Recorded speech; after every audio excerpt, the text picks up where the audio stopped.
Okay, everyone, so I'm on a little bit of a roll. I've got more diabetic literature for you to help explain the connection between iron overload and diabetes.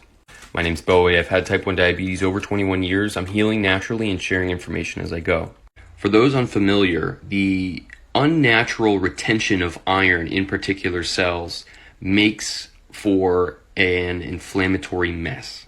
Iron, where it is not supposed to be, is incredibly harmful.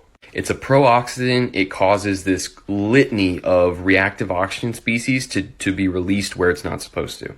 And for diabetics, that's in the beta cells.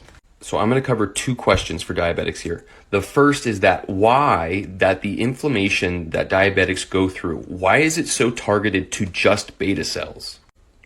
Diabetics retain their alpha, delta, and gamma cell function. So what's so special about beta cells? The second is that why do people with autoimmune conditions and chronic inflammatory conditions experience anemia? Like, anemia is not enough iron. So how can you be iron overloaded and still not have enough iron? It comes down to the fact that because beta cells have such an intimate relationship with iron because of both of their roles in cellular metabolism and using glucose, the beta cells have a particular protein that is unique to just the beta cells. It's called hepcidin. So here's a paper from 2008. Pancreatic beta cells express hepcidin, an iron uptake regulatory peptide. Before this paper and this discovery, it was thought that hepcidin was only found in the liver. So here's an excerpt from the NIH, government-sponsored information on the role of hepcidin.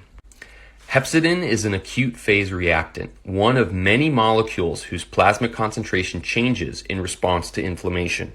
During states of acute or chronic inflammation, levels of hepcidin and other acute phase reactants increase.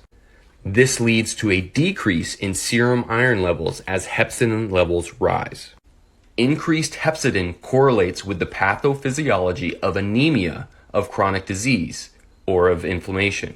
The increase in inflammation causes a reduction in serum iron levels because the increase in hepcidin reduces iron transport out of the cells. So because we are living in a state of chronic inflammation, the hepcidin is upregulated in our beta cells. This causes a retention of iron into the cells, specifically the beta cells, and out of the serum, making it seem like you are anemic. But really, your body just sees that it's inflamed, increases the amount of hepcidin, iron stays in the cell. And we all know what happens when too much iron is kept in the cell.